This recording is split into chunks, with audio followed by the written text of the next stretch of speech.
Qu'est-ce qu'on s'emmerde ici? Allez, on tiendra bien jusqu'au printemps. Bon sang. Quel carburant cette vodka.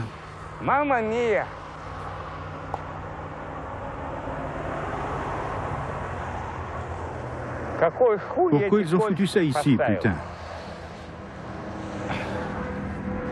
C'est peut-être pour faire des chiottes. Allons-y.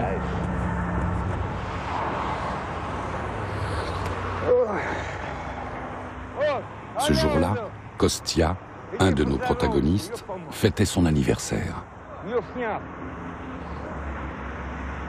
Kostya a 50 ans, une bonne raison pour boire des potrons minets dans son bistrot préféré, chez Fyodorovitch.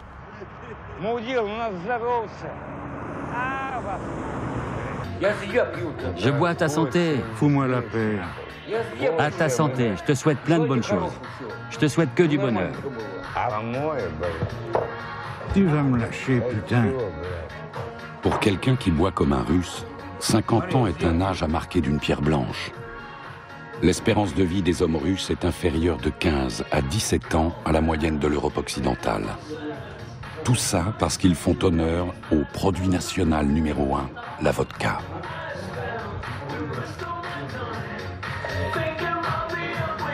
S'intoxiquer avec de l'alcool industriel, geler en état d'ivresse, tomber par la fenêtre ou gâcher sa vie sont quelques-uns des passe-temps favoris de millions de Russes.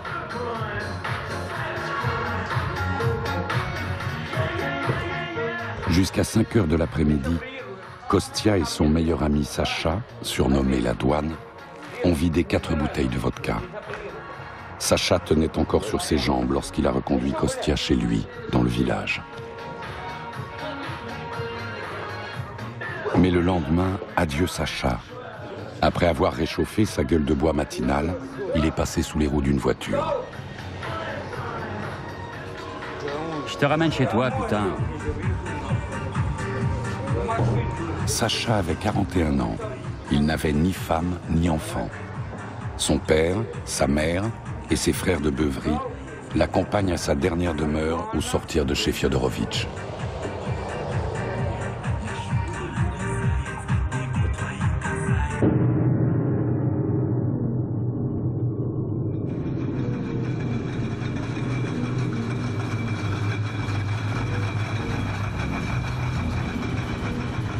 Si la Russie a des secrets, la vodka est l'un des mieux gardés.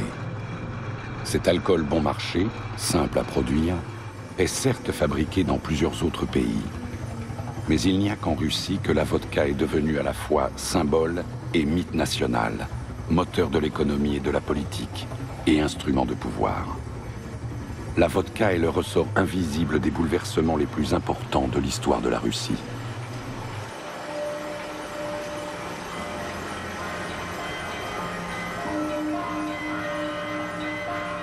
Le vin chaud, qui sera par la suite baptisé vodka, a fait son apparition dans la vie quotidienne des Russes il y a près de 5 siècles.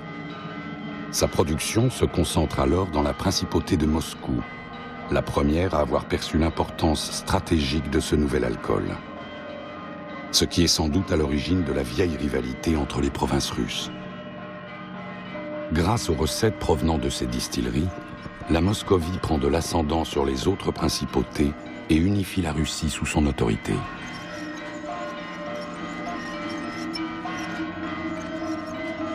Depuis 5 siècles, en Russie, tout ce qui touche à la vodka est affaire d'État. Dès le départ, le gouvernement réglemente sévèrement la vente de vodka et transforme cette boisson populaire en pilier de l'État.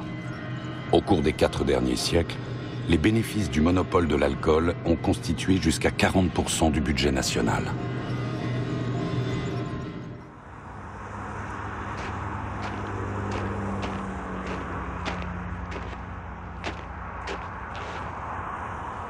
Pour un Russe porté sur la boisson, le lundi est le pire jour de la semaine.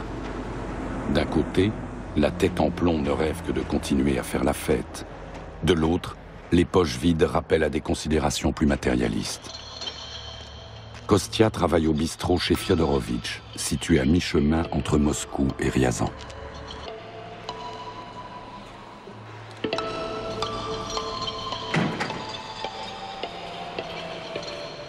Liev est un intellectuel de Saint-Pétersbourg. Comme tous les travailleurs intellectuels de la Russie actuelle, il fait 36 choses à la fois. Il écrit des articles de journaux et des scénarios, fait des petits boulots pour la télévision et enseigne l'histoire dans un lycée.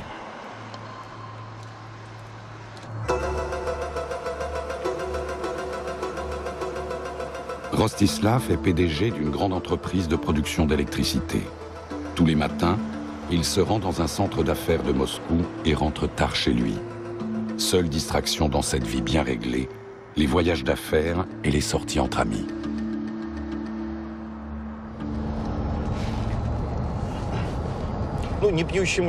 Les gens sobres n'ont pas la vie facile ici, car l'idée subsiste, je ne sais pas pourquoi, peut-être nous vient-elle des années 30, que celui qui ne boit pas a forcément quelque chose à cacher.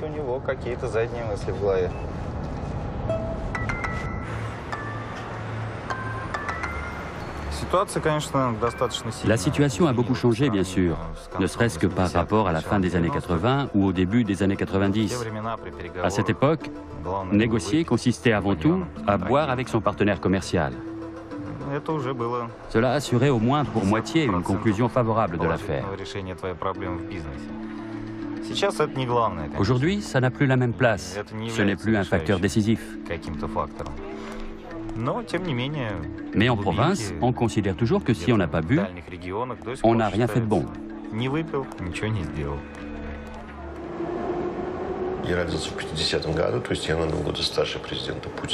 Je suis né en 1950. J'ai donc 2 ans de plus que le président Poutine. Quand j'ai eu 18 ans, les tanks sont entrés dans Prague. C'était une époque difficile et j'en buvais.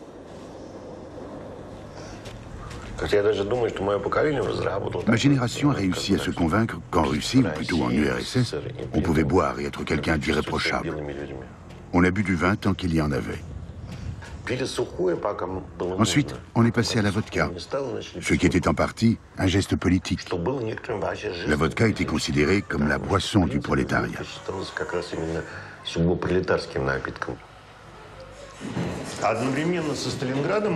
En même temps que Stalingrad, l'armée rouge mène d'autres opérations d'envergure, en particulier la percée du blocus de Leningrad. Arrête de bavarder, tu veux bien? Ces images seront montrées non seulement en Russie, mais dans toute l'Union européenne. La Russie doit faire son entrée dans l'OMC et assouplir son régime de visa avec l'Europe. C'est dur de bosser avec la gueule de bois. Comment vous expliquer? J'ai peut-être hérité ça de mon grand-père. Je le voyais souvent sous et j'avais envie de lui ressembler. À partir de 12 ans, j'ai commencé à boire un petit peu.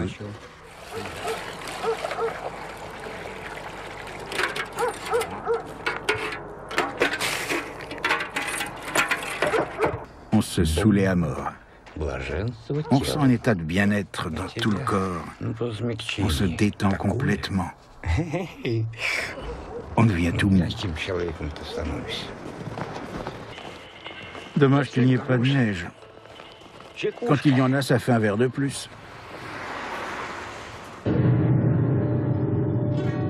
L'alcoolisme était déjà le loisir préféré des Russes bien avant l'apparition de la vodka. Mais c'est elle qui l'a promu au rang de fléau national. Il a décimé des villages entiers. Des incendies allumés par des ivrognes ont détruit la moitié de Moscou. Sous l'emprise de l'alcool, les bas-fonds de la ville se sont mutinés.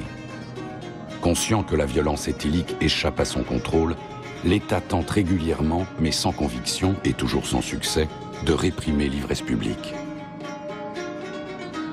L'offensive la plus radicale contre l'alcoolisme en Russie remonte au dernier tsar russe, Nicolas II. En 1914, au début de la Première Guerre mondiale, il interdit aux cafés d'État de vendre de la vodka. Bilan, les recettes budgétaires diminuent d'un tiers, l'inflation explose, l'approvisionnement en produits alimentaires a dératé. Partout se développent des distilleries clandestines et tout le monde fabrique sa vodka maison, le Samagon.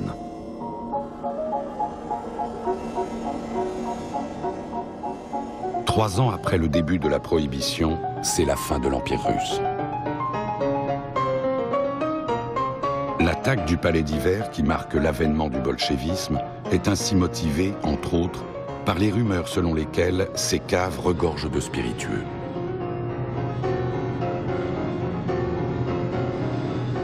Pour citer Trotsky, le palais d'hiver est pris 2 fois.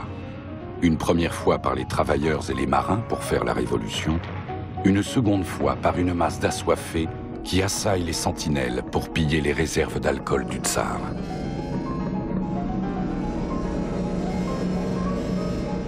La vodka s'est penchée sur le berceau de l'Empire russe. Elle l'a aussi mené à sa perte. Comment elle est, la Russie? Elle est grande.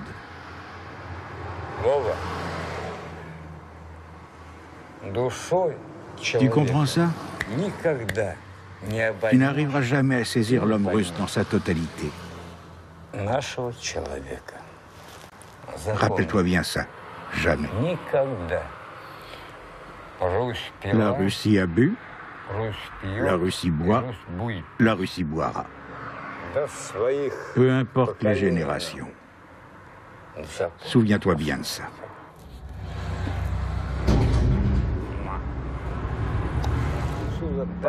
Viens ici, sale bête. On y va. On va faire une super promenade, Dasha.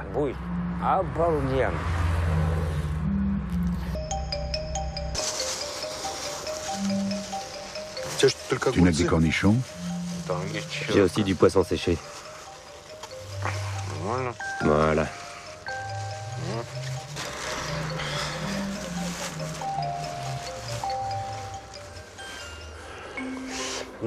Buvons à la santé de Tchavakinski, qui nous a construit cette église.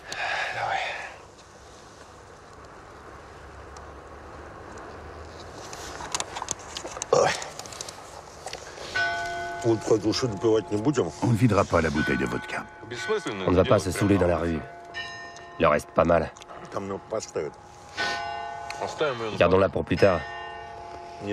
On se saoule pas?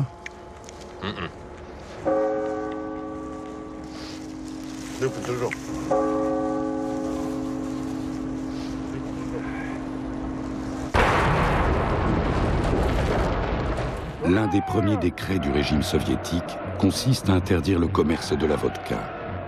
Les chefs de la révolution prolétarienne considèrent la vente de vodka comme une coutume du passé aussi néfaste que la propriété privée ou la religion. Dans leur lutte sans merci contre les reliques du passé, les communistes détruisent et ferment des milliers d'églises et éradiquent presque totalement la propriété privée. Mais ils restent impuissants face à la vodka.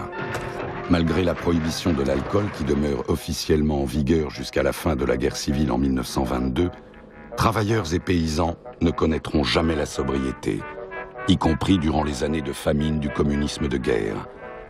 Les militaires pillent les dépôts de vodka. La population civile distille du samagon à l'échelle industrielle.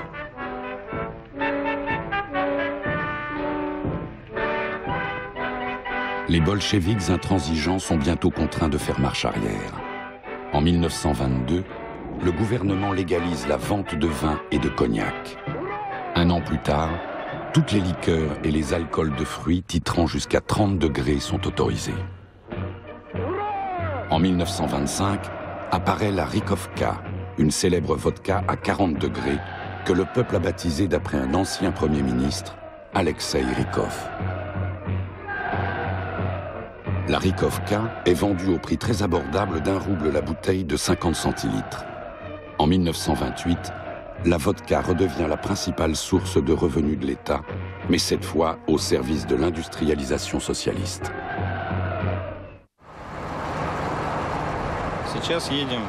Ça va être la première prise de contact.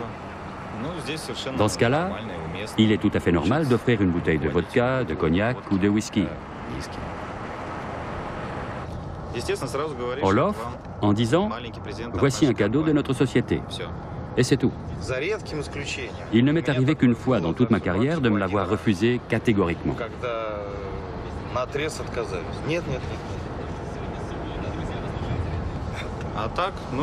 En général, le client vous remercie et se dépêche de la cacher dans un coin ou de la glisser dans un tiroir. Ce n'est pas considéré comme un pot de vin. C'est plutôt comme si on lui donnait notre carte de visite. J'espère que l'accueil ne sera pas trop chaleureux et que je n'aurai pas à boire avec le client.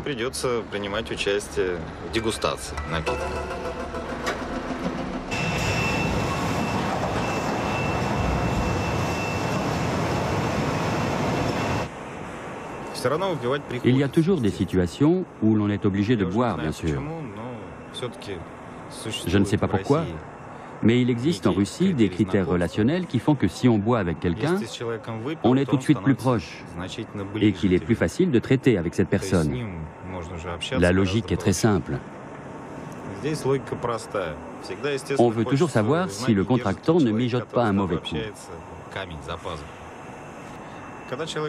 Quand on a bu, on est plus détendu, on peut discuter de choses moins concrètes, on se comprend mieux. Dans une affaire, quand il y a un problème, que ça coince avec un client, on dit « Ivanov n'a qu'à l'appeler, il a bu avec lui ». C'est un critère d'intimité qui est encore valable aujourd'hui. Qui plus est, à tous les niveaux.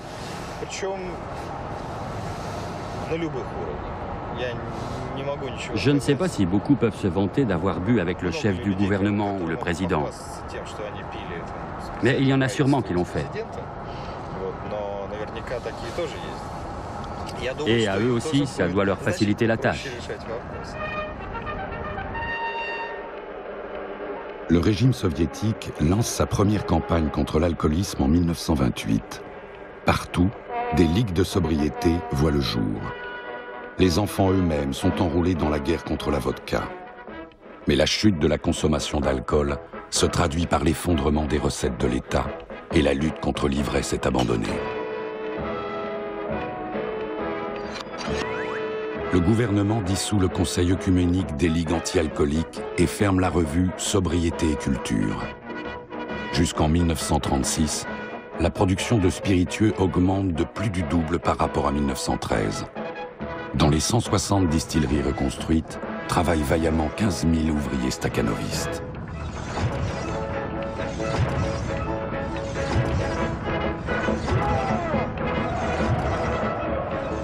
Bientôt, l'alcoolisme cesse d'être l'apanage des couches populaires pour toucher aussi l'élite du parti. Staline, le successeur de Lénine, qui lui ne buvait pas, apprécie les beuveries nocturnes lors desquelles les langues se délient. Ces fêtes servent accessoirement de baromètre de la confiance. Il n'est pas rare de voir certains convives atterrir le lendemain à la Loubianka, le siège du NKVD.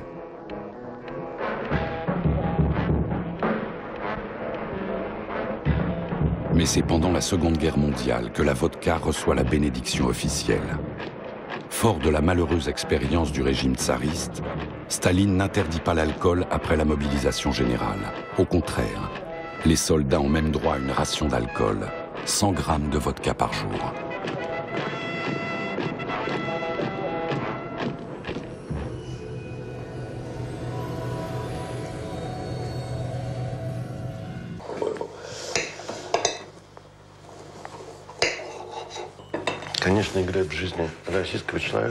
La vodka joue un rôle bien plus important dans la vie d'un Russe que dans celle d'un Européen, à l'exception des Finlandais peut-être.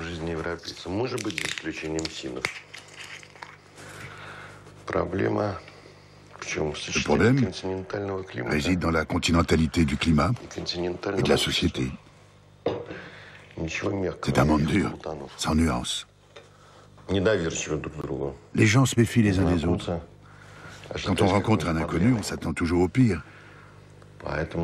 C'est pourquoi toute relation a besoin d'être aidée.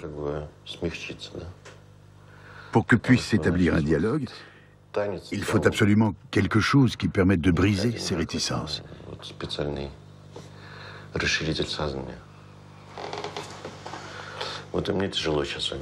Maintenant, j'ai du mal à parler avec vous, par exemple.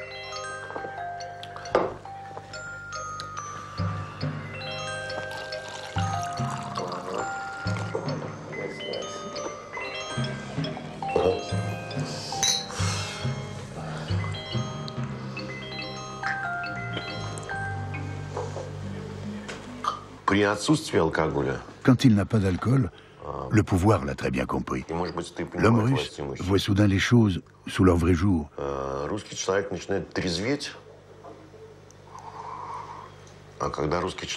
Et quand ce phénomène se produit à une grande échelle, il devient agressif. Tout ce qui était masqué par la vodka, qui permet de supporter des conditions de vie extrêmes, ressort soudain violemment.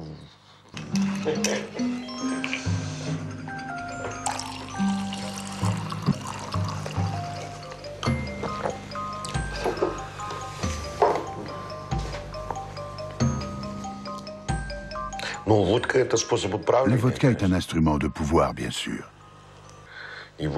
Mais c'est aussi un mode de résistance. Le pouvoir demande toujours le maximum au peuple. Mais le peuple, lui, a trouvé une façon de répondre à ça. Notre réponse, c'est qu'on perd connaissance. On se traîne par terre. Venez un peu nous chercher, on est complètement bourrés. Essayez donc de nous réveiller.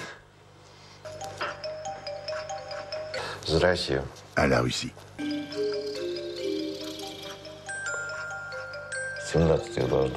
Il doit y en avoir 17. C'est le prophète qui l'a dit.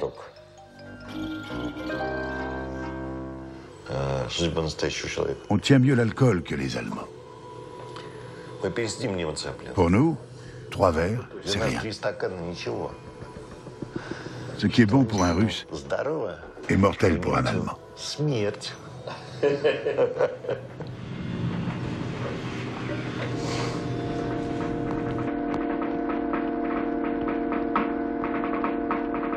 En l'espace de 4 ans de guerre, la vodka devient le symbole de l'amitié sur le front, de la vigueur nationale et du patriotisme russe.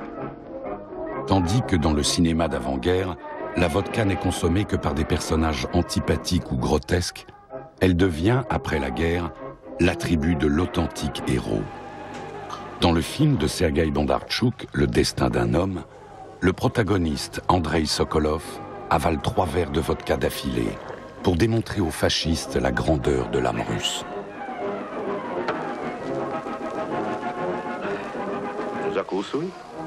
Закусывай, не стесняйся. Извините, герр комендант. Ну, я и после 2-го стакана не привык закусывать.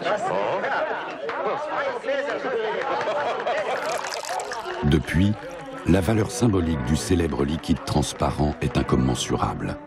Tout le monde en boit, même si chacun attache à ce rituel un sens différent. En buvant dans ses dachas, la nomenclatura du parti affirme son soutien au régime en place. En buvant dans ses logements étriqués, l'intelligentsia libérale exprime, elle, son opposition au système. En buvant sur leur lieu de travail, des millions d'ouvriers témoignent de leur indifférence totale vis-à-vis du système soviétique. La vodka est ainsi devenue la clé de voûte de la paix sociale et de la stabilité du régime.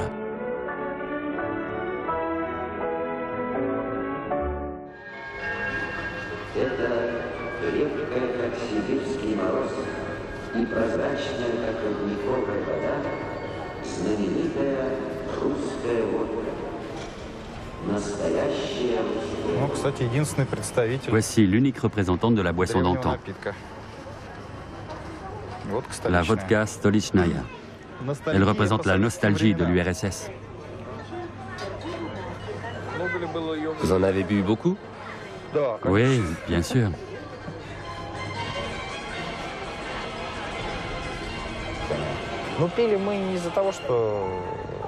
Mais on ne la buvait pas parce que l'âme russe est mystérieuse. Je pense même que cette idée a été répandue par les idéologues du KGB. À l'époque, on ne pouvait pas dire que l'homme russe buvait par désespoir, parce que sa situation était sans issue. Et cela dans tout. Familialement, au travail. Il savait qu'il n'aurait jamais de voiture, qu'il ne déménagerait jamais de son petit 2 pièces miteux. À mon avis, c'est pour ça qu'il buvait. Mais leur explication était très bonne. Pourquoi les Russes boivent-ils? Parce qu'ils sont mystérieux.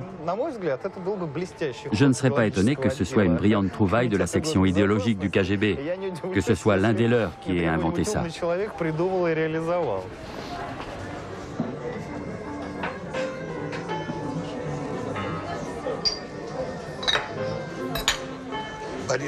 C'est parti. Imagine de quoi on aurait l'air si on nous filmait maintenant. On est des types répugnants, des dégénérés. Notre temps est fini. Non, je ne suis pas d'accord. Tu n'es pas un ivrogne? Non. Tu n'es pas un alcoolique? Non. Moi, je suis un ivrogne. À vrai dire, toi et moi, on représente la fin d'une civilisation. Et pas le début. Pour ce qui est de l'alcoolisme. Tu veux parler de la boisson? Oui. Ira, verse-moi encore 100 grammes.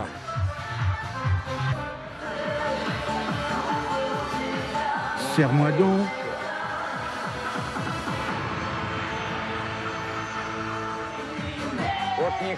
Il me faut encore 100 grammes dans ce verre. Tu me prêtes 10 roubles? Tu m'en offres pour 10 roubles, s'il te plaît? Kostya, tu bois, oui ou non? Sinon, je le vide tout de suite. Tu peux l'ouvrir?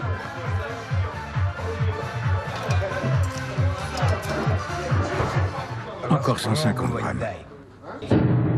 Gorbatchev inaugure sa perestroïka en s'attaquant au fondement de la concorde nationale. Le 17 mai 1985, le comité central du Parti communiste soviétique annonce en fanfare des mesures de lutte contre l'ivrognerie et l'alcoolisme. Après avoir accordé à ses concitoyens des libertés sans précédent, Gorbatchev remet en cause le peu de liberté individuelle dont il jouissait à l'époque de Brejnev, Khrouchtchev ou même Staline. La possibilité de choisir ce qu'ils boivent, quand, où et avec qui. La population n'a le droit d'acheter de l'alcool qu'entre 14 et 19 heures. La vodka est vendue selon un système de coupons, à raison d'une bouteille de vodka par personne et par mois. Les files d'attente se multiplient à travers le pays. Les journaux rapportent des meurtres commis devant les magasins de spiritueux. En l'espace de 2 ans, la fabrication de vin et de vodka chute de moitié. Mais la hausse vertigineuse de la consommation de sucre indique clairement que la fabrication d'alcool maison a pris le relais.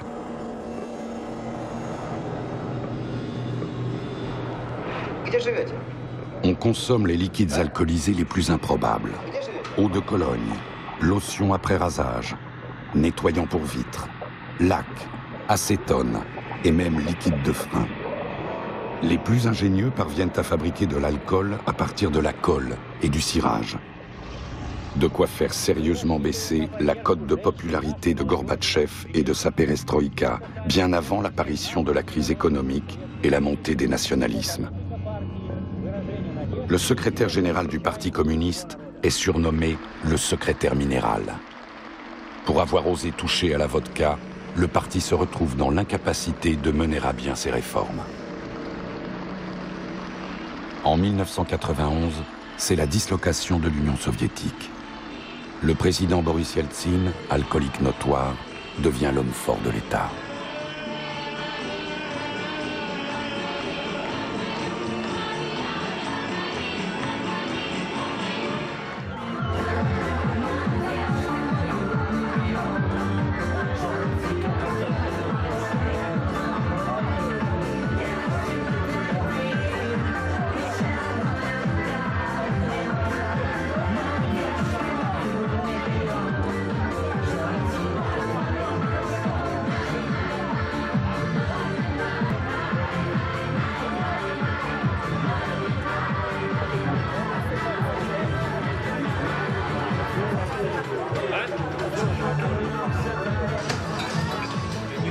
Doucement. Tu peux pas dire bonjour normalement?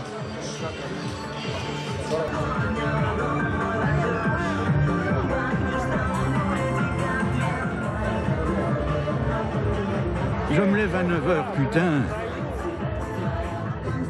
Je vais te tuer, salaud. Vas-y, frappe.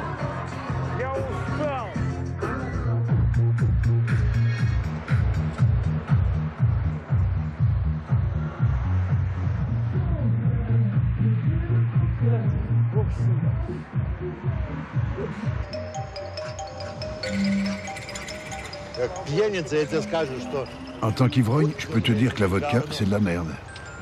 Ouais, c'est mauvais.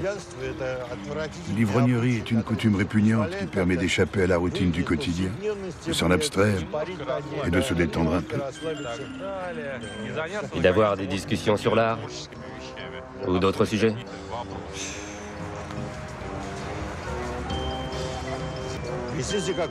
On va se conduire comme des hommes. On va pas désespérer. C'est le Dostoïevski. Commençons par là.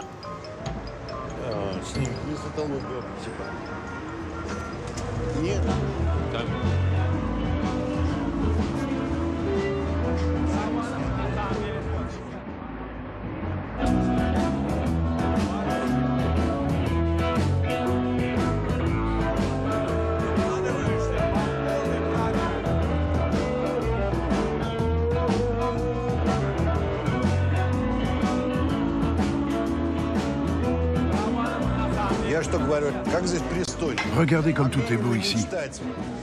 Pouvait-on rêver durant les horribles années 70 qu'on verrait ça un jour?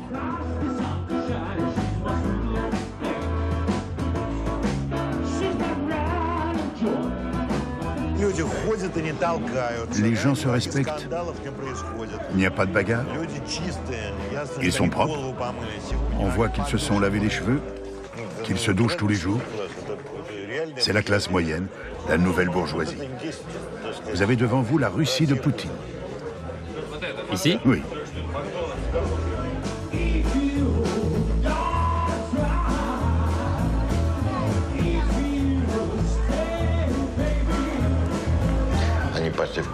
Ils sont allés au cinéma voir un film américain. Ensuite, ils sont allés au billard, puis au café Internet. Ils économisent pour s'acheter un appartement, ils auront bientôt une voiture, ils sont en train de passer leur permis de conduire, et quand on conduit, on ne boit pas. Ce sont des gens totalement différents de nous. Notre Russie, c'est celle de Tvardovsky, de Pasternak, d'Akhmatova, de Brodsky. Et cette Russie est morte. Personne ne boit ici. Tout le monde fait du fric.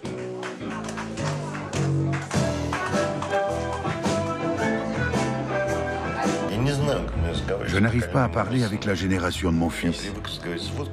J'ai besoin de vodka pour ça. Et quand je bois, il me regarde comme un pauvre type, comme un vieil ivrogne. Ce qui me sauve, c'est que j'ai plutôt réussi dans la vie, selon leurs critères à eux, leurs critères occidentaux. C'est pour ça qu'ils ne peuvent pas me critiquer trop durement. Mais on pense trop différemment pour parler vraiment.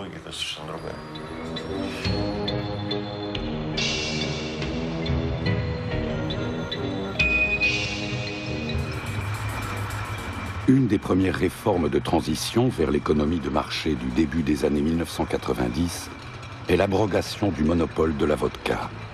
Les conséquences en sont incalculables. Contrairement à la fabrication du vin, qui a toujours été dispersée au niveau régional, celle de la vodka est, dans l'ex-URSS, très centralisée. Bien que confectionnée dans plusieurs républiques, elle a toujours la même appellation et des étiquettes standards. Exemple, Stolichnaya ou vodka de la capitale, Moskovskaya ou Ruskaya, des noms qui expriment on ne peut plus clairement la symbolique de l'Empire et de son centre. Alors que Gorbatchev et Yeltsin se livrent une lutte sans merci pour le pouvoir, ce dernier délivre un message sulfureux. Les régions peuvent prendre autant d'autonomie qu'elles le veulent.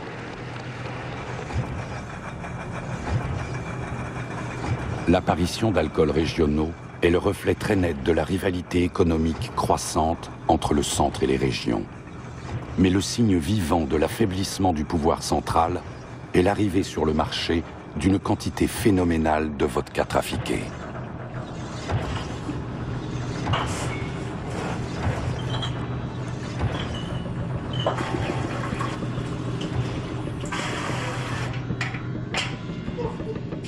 Le monopole d'État, synonyme de restriction, garantissait malgré tout la qualité du produit.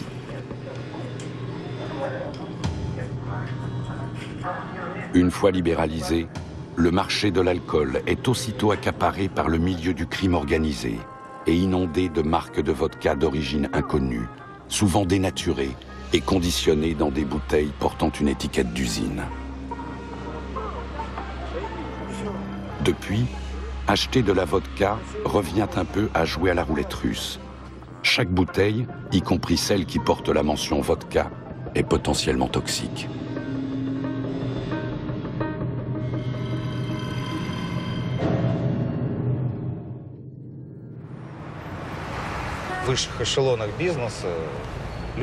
Les grands hommes d'affaires boivent peu ou pas du tout. Parmi nos oligarques, par exemple, rares sont ceux qui s'autorisent plus de 3 verres d'alcool fort.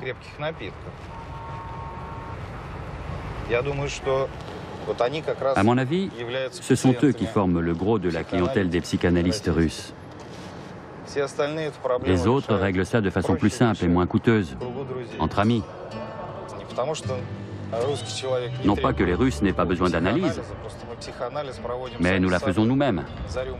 Nous nous analysons les uns les autres autour d'une bonne bouteille.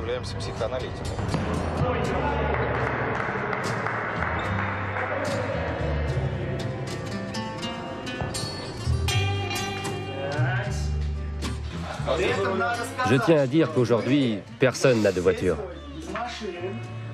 Elles sont toutes assurées. Tout va bien.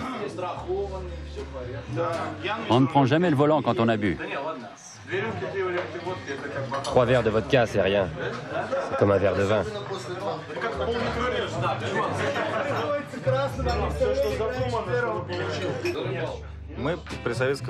On a fait nos études du temps de l'URSS.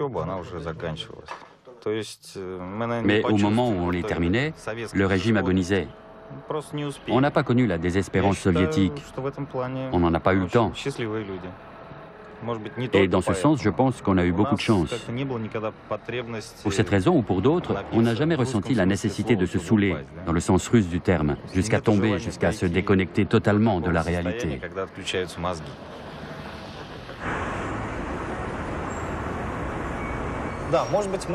On consacre peut-être trop de temps à notre travail, mais c'est l'époque qui veut ça.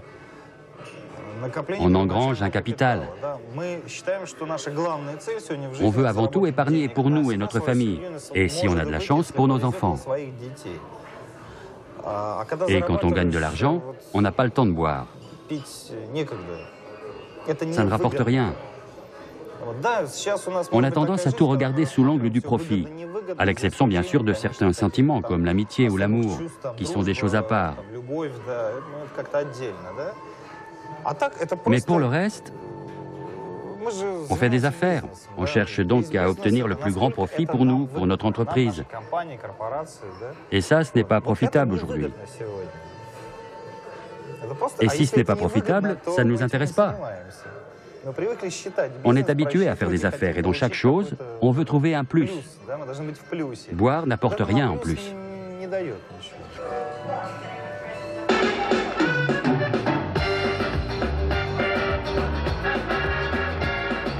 À la fin des années 1990, les Russes sont las de la vodka frelatée et de leur président imprévisible.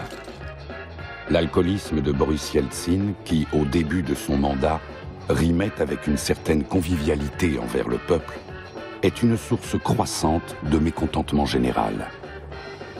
Ce qui explique que l'une des premières actions publiques de Poutine ait été de ne pas boire aux soldats tombés durant la guerre de Tchétchénie.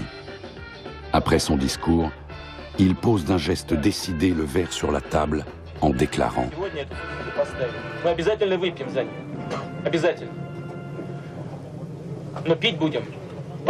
Ce qui n'a pas empêché les conseillers en images de Poutine d'adoucir son image de germano-russe austère et pragmatique. Un seul nouvel alcool est venu garnir les rayons des magasins, la vodka Putinka. La télévision montre de plus en plus souvent ce nouveau père de la nation. En bon démocrate, il s'est prêté au traditionnel accueil russe, un petit verre de vodka.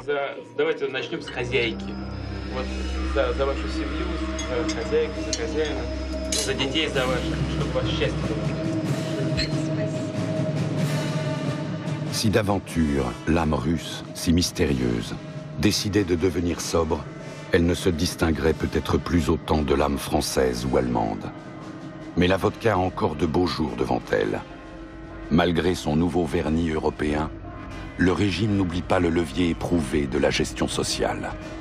La Putinka est la garantie d'une voix typiquement russe.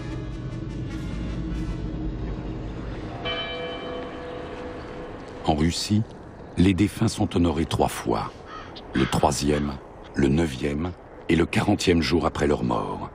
Selon l'Église, ces jours-là, l'âme du mort comparaît devant le Seigneur.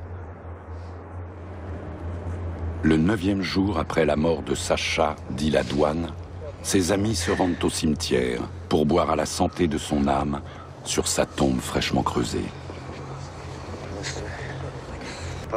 Arrange les fleurs. Tu es en vacances pour l'éternité. On te rejoindra bientôt.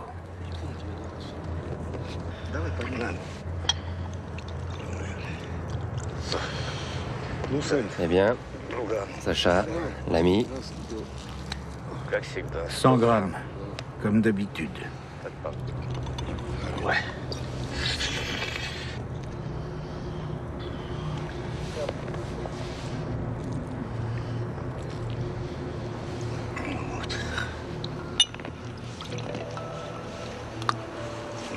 Tiens, prends.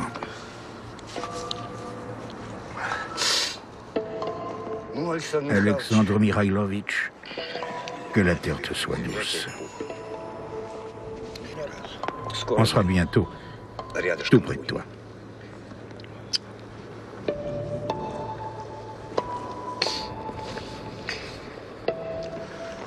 Allez, Sacha, adieu. On reviendra te rendre visite, Sacha.